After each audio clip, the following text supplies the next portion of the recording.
సంతృప్తికరంగా లేదనుకున్నట్లయితే అందరూ అభిప్రాయాల మేరకు మళ్ళీ ఈ ఆదివారం నల్లచెరువులో వస్తుంది. గ్రూప్లో అందరికీ ఇంటిమేషన్ ఇస్తాం. ఆదివారం వచ్చి మళ్ళీ సమావేశమై మార్పులు చేర్పులు చేసుకొని కమిటీని ఫామ్ చేసుకున్నాం. ఆగస్టు 15వ తేదీ ఆ రోజు గ్రాండ్గా ఫ్యామిలీలతో సహా అందరూ వచ్చి భోజనాలు తిని ప్రమాణ స్వీకారం చేసుకుందాం. మన పని మనం మన పండుగ ఎలాగా చేసుకుందాం. మనం ఐక్యంగా ఇదాం. ఎంతసేపు నాకేం లేదు, నా పాలు నేను చేసుకుంటాను, నా పాలు పిండుకుంటాను, ఆకులు నేను పోసుకుంటాను, అది కాదు జీవితం అంటే.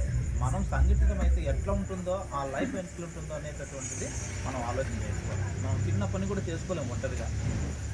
చేసుకోగలమా? ఇల్లు కట్టగలమా ఒంటరిగా? కట్టలేము. మనం 10 మంది సహకారం ఉండాలి. కాబట్టి ఎక్కడ పోయినా స్టేషన్కి పో, ఇంకో చెడుకో 10 మంది అదే ఆయనకి ఇదైందంటే 10 మంది తక్కువ మన కోసం వచ్చినాడనుకో ఇదైపోతుంది. ఇప్పుడు మమ్మల్ని కూడా ఎవరైనా కూడా ఏం చేస్తారు, వీళ్ళు మా గురించి మా పవర్ కాదు అది. సంఘం ఏర్పాటు చేసినారు, సంఘం వెనక ఇంతమంది ఉన్నారు, వీళ్ళ సపోర్ట్ వాళ్ళకు ఉంది. ఆ ఇదితో మాకు గౌరవిస్తారు. ఎమ్మెల్యే కావచ్చు, ఇంకోరు కావచ్చు. అంతేగాని వ్యక్తిగతంగా మాకు పవర్స్. కాబట్టి ప్రతి ఒక్కరు నాయకత్వ లక్షణాలు తీసుకోండి.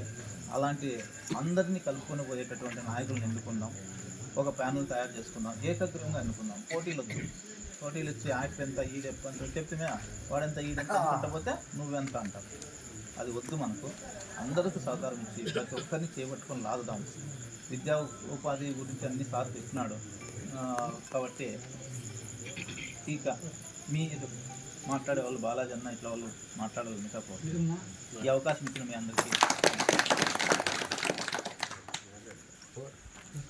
ఇంకోటి 4 ఏళ్ళ కిందట ఇక్కడ వచ్చి క్యాలెండర్లు కూడా ఆ ఇంట్లో ఓపెన్ చేసి అనుబంధం ఉంది. ఎందుకంటే 12-15 ఏళ్ళుగా నల్లచెరువు మండలంలోనే నేను ఎప్పుడు నల్లచెరువులోనే ఉంటాను. కాబట్టి ఈనాడు రిపోర్టర్గా 12 ఏళ్ళు చేసినాను. ఈ ఊర్లో కూడా చాలా వరకు కొన్ని పోలీస్ స్టేషన్ల కేసులు మన ప్రమేయంతో కొన్ని చేసినాం. అయితే ఈ ఊరోళ్ళను మన వాళ్ళు ఇంతవరకు పెద్దవాళ్ళు చెప్పినట్టుగా ఐకమత్యం గురించి చెప్తే ఈ ఊరోళ్ళు మాత్రం బాగా అభినందించాల్సిందే. ఎందుకంటే ఈ ఊర్లో ఉన్న ఐకమత్యం మీరు ఎక్కడ చూడలేరు. విపరీతమైన ఐకమత్యం. అది అంజనప్పనే నిదర్శనం దానికి. ఈ ఊరు ఓట్లు ఒక 5-10 ఓట్లు తప్ప మిగతా ఓట్లు పక్కకు పోకుండా వేసి ఆయనను గెలిపించినాడు. మొత్తం బలిజోళ్ళ ఓట్లతోనే గెలిచినాడు. అవతల ఓట్లు ఎవరు లేవు. ఏ పార్టీకి పోకుండా 5 ఓట్లు కూడా పోలే ఈ ఊరు నుంచి అంజనప్పని గెలిపించినారు.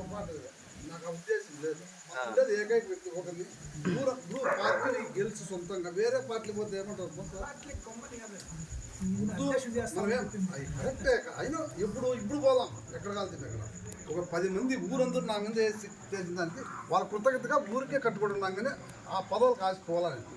అంతేకాకుండా ఇంకేంటంటే ఈ ఊర్లో మార్సిటిపల్లి అంటే నల్లచెరువులో కూడా ప్రత్యేకమైన గుర్తింపు ఉంది.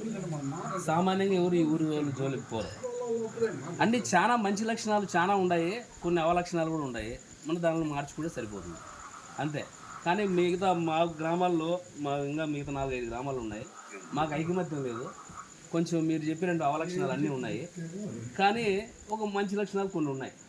మా మంచి లక్షణాలు వాళ్ళు కొన్ని తీసుకొని వాళ్ళ దగ్గర ఉన్నట్టు మంచి లక్షణాలు కొన్ని తీసుకుంటే బలిసంగా మీరు చెప్పినట్టు అంతా సెటరేట్ అయిపోతుంది. బలిజోళ్ళంతా సెటరేట్ అయిపోతారు.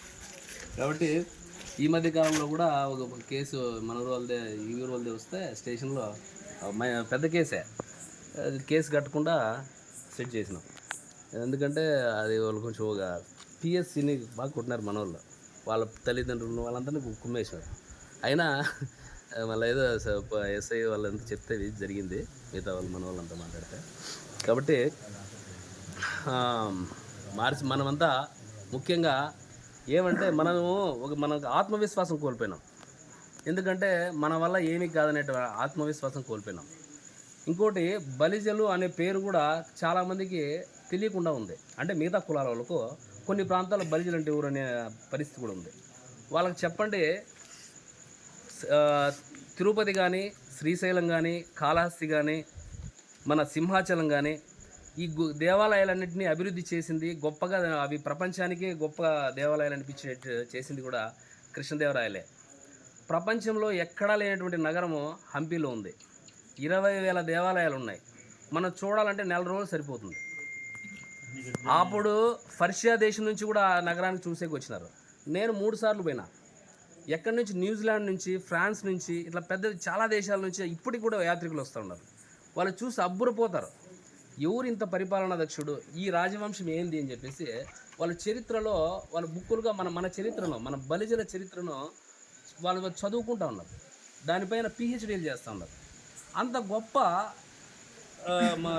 చరిత్ర ఉంది మనకు.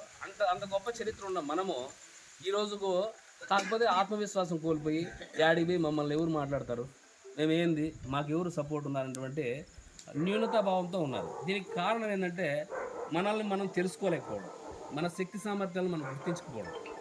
రెండో విషయము, మనము ముఖ్యంగా ఈ రాజ్యాధికారంలో లేకపోవడము, వ్యాపార రంగంలో కానీ ఉద్యోగ రంగంలో కానీ మన భాగస్వామ్యం తక్కువగా ఉండడం.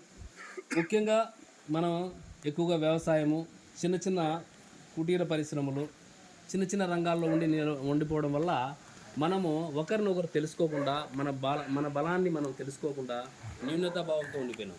కాబట్టి మీరు ఇప్పటి నుంచి కూడా మనమంతా కూడా మనకు శక్తి సామర్థ్యాలు అమోఘంగా ఉన్నాయి.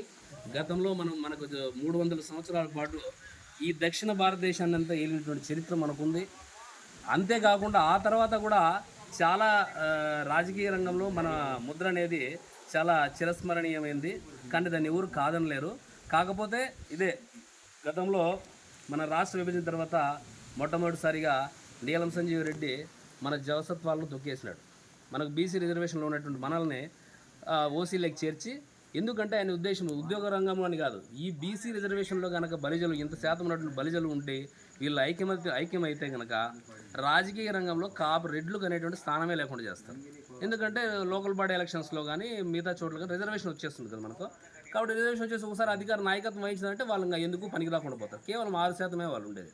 అందువలన ఆయన ఒకసారి నాశనం చేసినాడు. తర్వాత దామోదరం సంజీవయ్య వచ్చిన తర్వాత మనకు రిజర్వేషన్, ఒక ఎస్సీ అయినా కూడా మనకు రిజర్వేషన్ ఇచ్చినాడు ఆయన. ఆ తర్వాత వచ్చినటువంటి కాసు బ్రహ్మానంద రెడ్డి మళ్ళీ మన రిజర్వేషన్ లేకుండా పీకేసినాడు. కేవలం రెడ్లు మాత్రమే మన రిజర్వేషన్ను మనకు దూరం చేసినారు. ఇది మనము తెలుసుకోవాల్సిన అవసరం ఉంది. ఈరోజు మన పిల్లలు కానీ మనం కానీ ఈ స్థాయిలో ఈ పరిస్థితుల్లో ఉండడానికి కారణం ముఖ్యంగా ఆ ఇద్దరు ముఖ్యమంత్రులు చేసినటువంటి ఘనకార్యం. అది మనం గుర్తెరగల్లా. ఈనాటికైనా మనం పార్టీలు వేరే కావచ్చు, కానీ అది జనసేన, టీడీపీ, వైఎస్ఆర్ ఏదైనా కానీ మనం ఫస్ట్ బలిజలను గుర్తించిన తర్వాత ఒక వ్యక్తిగా మన వాళ్ళకి మనం సహాయపడేదని నేర్చుకుంటే మనము భవిష్యత్తులో మనం ఎదగచ్చు. మనం ఏమనుకుంటున్నాం అంటే ఈ బలిజ సంఘాల వల్ల వీటి వల్ల ఏం ప్రయోజనం ఏంది అనుకుంటున్నాం.